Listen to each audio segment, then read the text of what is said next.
Chapter 37. I've missed you so much, sweetheart, Richard says. Something in my chest twists at the love and tenderness filling his voice. My ex-husband stands not 9 feet from me. He returned from Chicago a few hours ago and stopped by his place to change into jeans and a polo shirt before arriving here at Emma's apartment. I am crouched down, staring through an old-fashioned keyhole in her bedroom closet. It is the only place that gives me both cover and a vantage point into the room. Emma sits on the edge of her bed in sweatpants and a t-shirt. A package of Sudafed, a box of tissues, and a cup of tea rest on her nightstand. I thought of those touches. I brought you chicken soup and fresh squeezed orange juice from Ellie's and some zinc. My trainer swears by it to kick summer colds. Thank you. Emma's voice is feeble and soft. She's convincing. Can I get you a sweater? My insides clench as Richard's form fills my vision, blotting out the rest of the room. He's approaching my hiding place. Actually, I'm too warm. Can you bring me a cool washcloth for my head? We didn't practice those lines. Emma improvises well. I don't exhale until I hear his footsteps reverse themselves and he head to the bathroom. I shift slightly. I've been kneeling for several minutes and my legs are aching. Emma hasn't looked my way even once. She is still reeling from my revelation.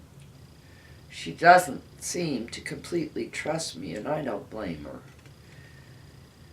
You don't get to orchestrate my life any longer, she'd said to me yesterday as I stood in her hallway by the elevator. I'm not going to end things with Richard on the phone just because you told me to do it. I'll decide when to call my wedding off. But at least she is allowing me to remain close by tonight with my cell phone in hand, watching him, protecting her. We both predicted Richard would insist on visiting when Emma told him she was sick. Faking illness solves a multitude of problems. If Richard is tracking Emma's movements, it would explain why she skipped her yoga class, why she wants to sleep at her own place, and why she can't even kiss him, let alone have sex with him. I wanted to spare her that.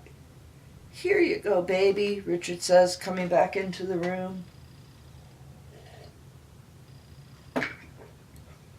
I glimpse him bending over the bed, then his back blocks me from seeing his movements. Still, I imagine him holding the damp washcloth to Emma's forehead and soothing back her hair, looking at her with so much love. My kneecaps feel as if they are grinding hard against the hardwood floor. My thighs are burning. I am desperate to stand up and shake out my legs. But Richard might hear. I hate for you to see me like this. I'm a wreck. If I didn't know the truth, I would be certain she was innocent of any ulterior motives. Even when you're sick, you're the most beautiful woman in the world. I still know Richard so well. He genuinely means every word.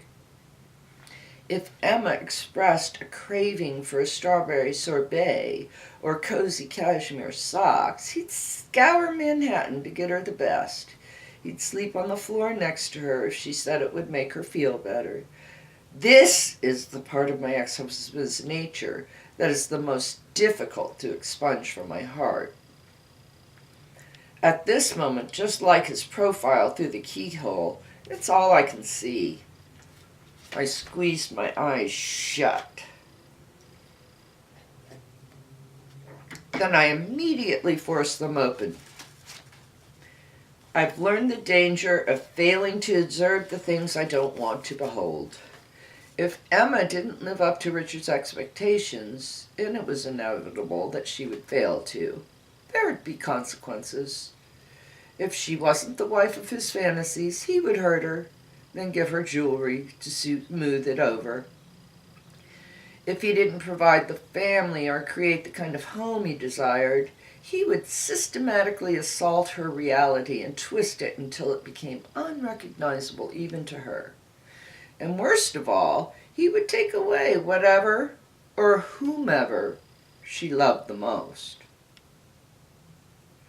"I'll tell Maureen you need to cancel tomorrow," Richard says to Emma.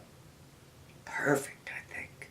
This delay can buy us some more time to figure out how best to extract Emma." But instead of agreeing, Emma says, "No, I'm sure I'll be better if I just get some rest." "Anything you want, my love, but the most important thing is you. Even though through the closet door I can feel the magnetic pull of his charisma." I was holding on to the hope that Emma would begin to create distance between her and Richard tonight. But after only a few minutes in his presence, she seems to be wavering. Through the keyhole, I see their clasped hands. His thumb is gently stroking her wrist. I want to leap out of the closet and wrench them apart. He is swaying her, luring her back to him. Besides, Maureen has to come over so I can show her my wedding dress. That dress is now hanging 6 inches to my left. Emma tucked it in here so Richard wouldn't see it. Plus, we have those fun wedding errands. You don't think I'm going to let you do the cake tasting alone, do you?" she continues in a playful voice. This is the opposite of what should be happening. The Emma of right now is a completely different woman from the one of 24 hours ago who asked me, as we stood in the same room, how Richard could be so wonderful and yet so brutal. Cannot hold my position any longer. I slowly lift my right knee off the floor and plant my foot gently down. I repeat the motion with my left leg. Inch by agonizing inch, I rise. Dresses and shirts engulf me. Silky fabric sliding across my face. A hanger clinks against the metal rod. The sound is delicate and precise as a wind chime striking a single note. "What was that?" Richard asks. I cannot see anything. His citrus scent surrounds me, or am I imagining it? I suck in a shallow inhalation. My heart pounds violently. I am terrified I will pass out, my body thumping against the closet door. Just my creaky old bed, I hear Emma shift. Miraculously, Beck squeaks. "I can't wait until I only sleep in yours."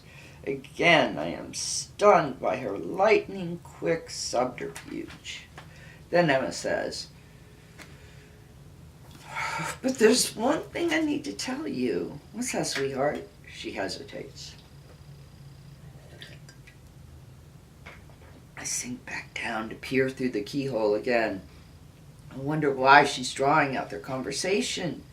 She knows how clever Richard is. Doesn't she want him out of the apartment before he figures out she isn't really sick? Vanessa called me today. My eyes widen and I barely suppress a gasp.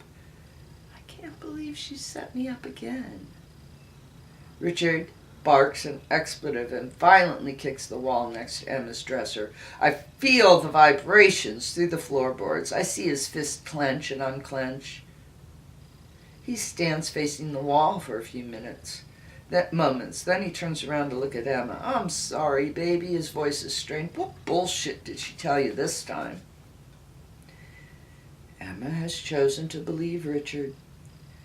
The act she has been putting on was to trick me. I can call 911, but what will the police think if Emma and Richard tell them I broke in here? Emma's clothes are suffocating me. There's no air in the small closet. I'm trapped. I feel the grip of claustrophobia descend as my throat tightens. "No, Richard, it wasn't like that." Vanessa apologized. She said she's going to leave me alone. My head is swimming. Emma is so far off any script I could have anticipated that I can't even guess her intentions. She said that before. I can hear Richard breathing heavily.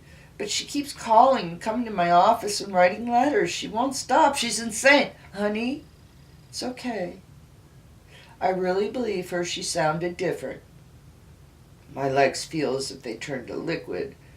I have no idea why Emma is creating this pretense. Richard exhales. Let's not talk about her. I hope we never have to again. Can I get you anything else? All I want to do is sleep, and I don't want you to get sick. You should go. I love you. I'll pick you and Maureen up at 2 tomorrow. I love you too. I stay in the closet until Emma opens the door a few minutes later. He's gone. I bend and unbend my legs and wince. I want to ask her about the unexpected turn in her conversation, but her face is so expressionless that I know she only wants me out. Can I wait a few minutes before I leave?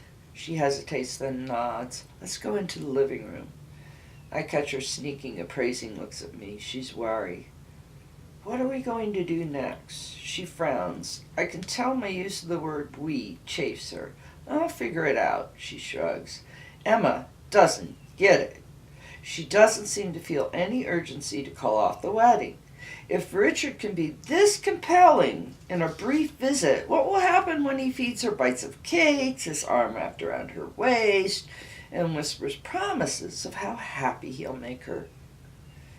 You saw him kick the wall, I say, my voice rising. Don't you see what he is? This is so much bigger than just Emma.